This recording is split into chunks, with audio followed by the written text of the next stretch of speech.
Yamanu, welcome everybody. I'm going to talk a little bit today about kind of the hidden crises in both wildlife rehabilitation and in domestic animals. If you don't mind, can I close this? Oh, thank you so much.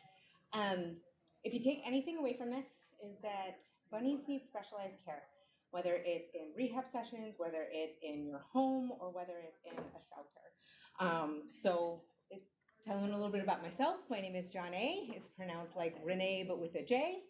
I've had 25 years, you can go ahead and click to the next one, 25 years of experience with animals in both wildlife and multiple different shelter environments, domestic animal shelter environments.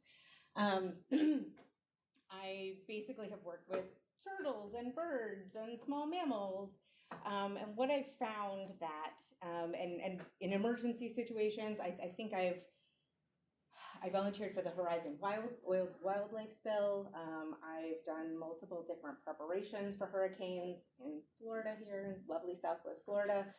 So pre, during, and after. And in the 15 years that I worked in wildlife rehabilitation, the thing that I found the most is that bunnies really struggle in wildlife rehab. Their stress levels are off the charts of any of the animals that are brought in. So if you can move to the next slide. Talking a little bit about bunnies in rehab. So how do they end up in rehab? So first of all, bunnies are usually always vying for the top 3 spots of the #1 animal admitted to shelters nationwide. It's always up there. It's 1, 2, 3, depending on the year. They get in here, most of it, babies. I don't know if you guys listened to the talk earlier about what you do when you find a baby rabbit's nest in your backyard, but sometimes they get a little bun napped. People think that they have actually been abandoned by their mom, where they have not. Hopefully that wildlife hospital is trying to reunite first, but sometimes that is not always possible, maybe due to the situation or where it's located. #1 reason for them to get admitted is domestic animal attacks. So cats, dogs, bringing them in, getting into their nests. So typically they have injuries, punctures, internal things that are happening. Baby bunnies, the smallest little change can make other things happen in rapid succession.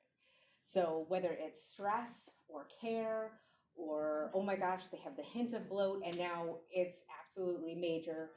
We kind of joke in wildlife rehab, if you look at a bunny the wrong way, they die. Which isn't really a joke, because things can change on a dime with them. So the babies are really specialized care. The adults come in, you can see this guy right here has a bit of a head tilt, neurologic issues. Typically is, again, traumatic injuries. So hit by cars, stuck in fences, and again, domestic animal attacks. The adults have a different set of challenges to them. No matter what age they are, they know they shouldn't be there. They don't want to be with people. Being able to provide care and medication and provide those hands-on treatments with an animal that doesn't want you touching it can be very stressful. Adults also, we want to make sure that they're getting the same diet that they get in the wild. So we're not putting pellets in there. We're not giving veggies to wild animals.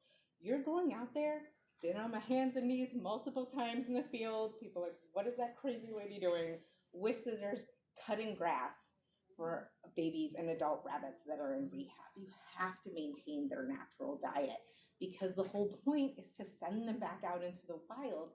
And in order to be successful, you can't switch their diet. They're just not made for it. Domestics and wilds are totally different animals. They need different things as far as their diet's concerned. So like an adult rabbit can eat an entire Publix bag of of grass in one day. It's crazy. Again, imagine cutting it with your scissors in a field. It's time consuming. But again, the whole purpose is to get them back out there. So if you're not familiar with wildlife rehab, you may look at these numbers and say, ooh, those are really low. But really, nationally, in rehab centers in general, the average release rates are around 30 to 40%. They usually don't get much higher than 50. And because there's no preventative care out there in the wild. If a bunny gets a sniffle or nose starts running or the teeth are going bad, there's not somebody there to say, hey, let's take care of this now before it becomes an issue. So if they get a parasite load that they can't handle, again, no one's giving them panicure or preventative treatments. By the time they end up in wildlife hospitals, usually, again, it's some traumatic injury. Maybe there's fractured bones, maybe there's internal hemorrhaging, and some really serious stuff. So a lot of those animals don't make it. Now, let's go to the next slide and talk a little bit more about rabbits. So the last rehab place that I worked in, our rabbit success rate was about 20 to 25%. So it's kind of a little bit lower than what the national percentage should be. So as rehab facility, we took a look and said, well, why is this? Why are our bunnies not being as successful as the rest of the animals that are coming into the shelters? And what we found is we took a group of people and did some specialized care and had them be the only animals that handled, treated, cleaned, took care of the rabbits. Our success rate went up by 33%. That's huge. So we moved the bunnies into a different part of our rehab facility. It was quieter. It eliminated some of the other smells of the other animals. Some of the bunnies, again, because of the stress levels, those little babies weren't going to eat on their own. They just refused to. They weren't going to eat from us. So you can see in this picture right here, I'm actually tube feeding this bunny. So being able to have the skill and the training to be able to put that tube down the right way, not go in the airway, into the stomach, give the appropriate amount to get them over that hump until they're starting to eat on their own is huge. So you can see what a difference that kind of made in a rehab facility setting. Go to the next one, please. So what does that mean for you guys? I either don't really know what to do with wildlife, or, I have domestic bunnies, doesn't really pertain to me. Well, you can volunteer, absolutely. Just being able to be in the facility as bunny-minded people, helping out with kind of that specialized team. If it's a rehab facility that doesn't have a specialized team, kind of talk to them about that, ability or possibility. Going out and getting some grass for any bunnies that are in rehab. Again, it can be very time consuming. So just to support them that way, and to be able to find grass that isn't treated with chemicals nowadays is it's hard. It's really challenging. So that can really help support the bunnies in the wildlife hospital. And it's really important. They're a huge, important part of our ecology. Not only for landscaping and what they do, for the ecology, just grass and, plant-wise. And we don't like to think about this as bunny people, but they are an important part of our food chain. And they do have really real, challenges with urban encroachment. And now the pythons, again, we're in Florida, so very Florida-minded, where the population is being challenged and is in danger. So being able to provide that support in a wildlife rehab setting, to be able to get more of them out and back into the wild, is really important. Another part of this is transport, making sure that we are either getting them to the correct care. So in wildlife rehab setting, let me tell you, any bunny that's found out in the wild is a wild bunny. So you could get in a red-eyed white, and they're like, it's a wild bunny, take it at your rehab facility. No, not exactly. I even had a animal control officer when I worked in wildlife. It was a brown bunny. It was found in the wild. It was a 20-pound Flemish giant. We turned them back around and said, no, we're so sorry, this isn't a wild rabbit. But even someone who supposedly was in that field and should have that knowledge still needed someone who was bunny savvy to be able to point them in the correct direction. And again, some of the big challenges that you'll find in a rehab facility is, even if you do take that animal in, again, providing it the specific care. Again, if you're in a wildlife setting, that diet is not the same as your domestic animals. Another thing that's a challenge is you have to worry about liability issues. Nowadays, more and more people are microchipping their bunnies. Yay, that's awesome. But you don't want to take in an animal, rehome it somewhere, and then have someone come to your facility and say, hey, you have my bunny, I want it back now. Okay, so if you go to the next slide, we want to make sure we're going across the proper channels. And I will say, everyone who worked in my wildlife facility, everyone ended up with a pet rabbit. Every single staff member ended up with a pet rabbit. So this is one of my stories because all of my buns came from working in wildlife rehab with the exception of one. So this is my front yard. We obviously found her. I do highly encourage you to find out what the proper channels and pathways are for your specific area. It can be different by county. It's definitely different by state. What we did for her is we did give her some overnight housing. We took her into domestic animal services, scanned her for a chip, did the appropriate stray rate period, and then of course we already fell in love, so we adopted her. We can go to the next slide. So adoptions, what does that look like? We're talking about adoptions for rabbits in shelters. What is the reality in a shelter that really houses and focuses on cats and dogs? There's 6 to 7 million dogs and cats that get surrendered to shelters. And I'm not talking about bunny specific shelters. I'm talking about dog and cat, ASPCA, domestic animal services kinds of shelters per year. Now, of that, and again, on average, 30 to 50,000 are bunnies, which is a pretty significant number. But if you look at it together, it's less than 1%. Less than 1% of the animals that come into shelters are rabbits. So what does that mean in a shelter? In that high-paced, fast environment where we're getting multiple animals in, and our goal is adoption.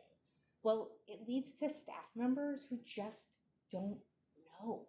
They don't see it. It's just not frequent enough.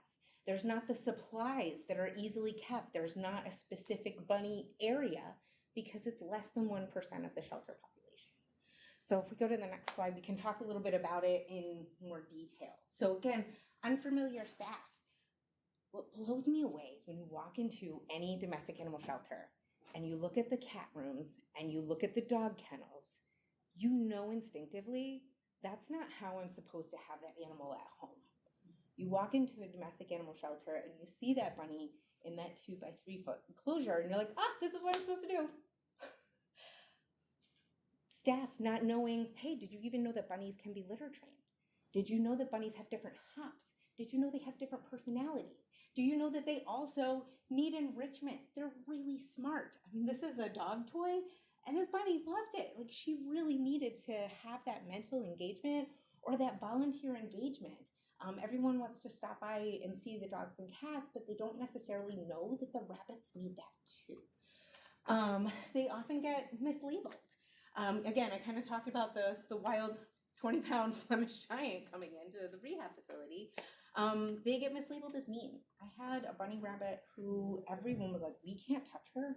She will not let us in her enclosure. She is just mean. She's a mean rabbit. I'm like, you know what? Let's just set her up in my office. Let's get a little bit of a better picture. Now, again, if you have a mean cat or a mean dog, usually they're like, oh, well, let's put her into foster, or let's take her to a different situation. Let's take them out on a walk in the park. A lot of people don't think about that things for rabbits. Again, they're just not familiar. So I took her, put her in my office, sweetest bunny on the planet, walked around, didn't even chew any of my cords, sat at my feet the whole time, just a sweetheart, just misunderstood, mislabeled. Also illnesses. So again, I talked about that fast-paced environment. We all know that bunnies hide their illnesses. So if you don't have a bunny-savvy person who's watching those bunnies in the shelter for their breathing, or why is it drooling, no one's going to notice. No one's going to notice that. Also, the veterinarians typically are not going to be small animal minded. It is few and far between if you have a domestic animal shelter that has a small animal veterinarian. The last place that I worked at Humane Society Naples. They were actively seeking to get a small animal veterinarian for 6 years. Never got one. So you just have to work with and communicate with hopefully some of those outer groups, find someone, collaborate, see what you can do. Okay, we can go ahead and go to the next slide, which is a little bit more about what are our solutions here. I mean, these are some pretty big problems, which can lead to some pretty big problems for bunnies in shelters, in domestic shelters. So in shelter support, this is actually, if you haven't met her, Jen from House Rabbit Rescue Society. came and just did a really, really basic talk to the staff there. Now, I think it's really easy to judge the staff that work maybe in these facilities and like, why don't you want to learn? Why don't you do it? They do want to learn. These are animal people and they want to learn more, but they need that rabbit savvy person to be able to help guide them and teach them because they're just unfamiliar. So these are huge. Again, just assessments of the bunnies, like, training of the staff. We can go to the next one. Another thing in shelters, again, I kind of talked about supplies. I've worked in domestic shelters for 7 years, different shelters. This is the only bunny donation, small animal donation I've ever seen come into a shelter. That's it, 7 years. So, again, people want to give. So just being able to feel comfortable to ask, to have that moment, to have a picture of your bunny, but tell them what they should get, tell them what they should buy. Because again, most members of the public are just not thinking about it. They're focused on the dogs and cats that are in those shelters. Which kind of leads me to, what are the next things that we can do? I don't know how many of you were here for any of the hurricanes, Hurricane Ian, maybe? Yes. Okay. What I saw during COVID and during Hurricane Ian are droves of people. Shelters emptied of cats and dogs because they wanted to help out. The shelters needed fosters to be able to take care of those animals so they could be empty, so that if something happened to the shelter or if animals were in need afterwards, we would have the space. And then here's staff calling on phones. Can you take a bunny? Can you take a bunny? Can you take a bunny? Can you take a bunny? There just were not, the bunny community didn't necessarily come out for that. It wasn't something that they thought about. So again, my bathroom and my kitchen, little Bun is guarding our hurricane supplies. The staff ends up taking some of these bunnies home. So again, sometimes it's knowledgeable staff and sometimes it's staff that's not as familiar, but man, they want to try and they want to figure it out. Which kind of goes to the next thing. Fostering some of the bunnies in shelters, there's the most vulnerable populations. So we have this guy who's an adult who, again, just like dogs and cats, sometimes they don't transition into the shelter very well. He was overweight, his nails had never been trimmed before, he stopped eating, he stopped pooping. That was it. Thankfully, somebody who was rabbit savvy identified, hey, this is critical, we need to do something, and stepped in and took that animal home. Just by changing that environment and by being in a home, that animal started eating, turned around, was a happy, healthy bunny again. Just by changing the environment and to be able to provide that foster support.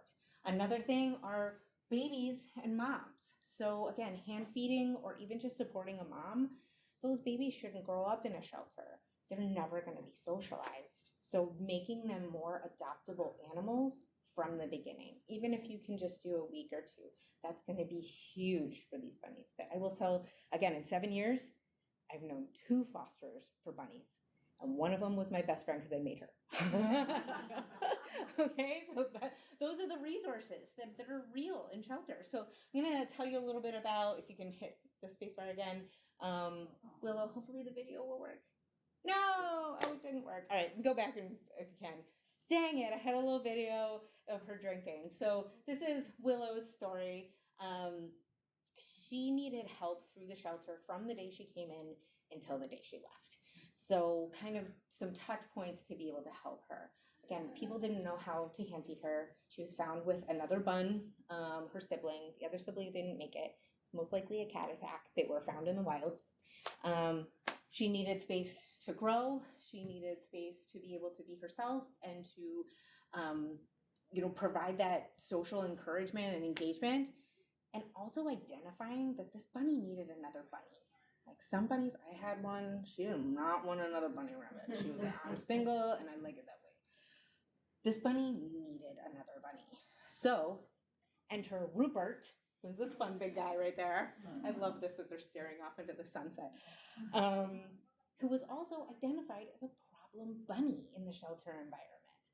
Everyone's like, oh my gosh, he just attacks us. He's just mean. Like, well, let's look at what his history was. He came from a household that had to surrender him because they just weren't able to care for them anymore. It does happen. but he had cat and dog siblings. Like there were things that he had that he needed. So he needed a friend. This was the fastest bonding I've ever seen. I mean, it was like 2 seconds. They were grooming each other. They jumped over fences. It was happening. So being able to support Willow through all of these different stages led to a positive outcome, okay? Which included good counseling on how do we care for these animals? What is your setup like? How can we be there to support you after the adoption if you need any help? Because these guys both did have difficulty transitioning into a shelter environment. How can we help them transition into your home? So if you want to go to the next one, basically the takeaway here is you guys can make a difference. The people in this room, rabbit savvy people, I guarantee you that you have more knowledge than most of the people do in municipal shelters, which is sad to say, but it is very true that you can make that difference. There are some real problems out there for bunny rabbits, whether they're in a wildlife facility or whether they're in a municipal shelter or whether they need foster. But there are people here in this room that can make a difference, even if you're just spending an hour kind of going and educating or advocating for them. I don't know if anybody was in the advocating talk right before this one, but there are things that you can do to make a difference. So that's why I just want to thank everybody. I do have my own, I'm going to do a shameless plug here for a second. I do have my own consulting company, so if that is something that you would like to talk about, no question is too small, please feel free to reach out to me. And yes, thank you very much. Thank you.